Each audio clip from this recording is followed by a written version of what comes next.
A Flop 30, um desastre internacional, contou com dezenas de escândalos. Floresta desmatada para a construção de uma rodovia, protestos de indígenas da região, vários escândalos de corrupção que já é de praxe do governo. E esse vídeo mostra o quanto os anseios do governo, tanto o governo federal quanto o governo do estado do Pará, são totalmente diferentes dos anseios do povo. Olha só. Certo é que as chuvas na Grande Belém sempre foi um marco muito importante para nós belenenses.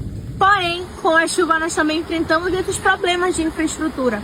Então, como é que nós podemos discutir sobre os eventos climáticos se os governantes não são capazes nem mesmo de resolver os problemas em que o próprio estado, em que a própria cidade enfrenta para sediar um evento tão importante como esse da COP30?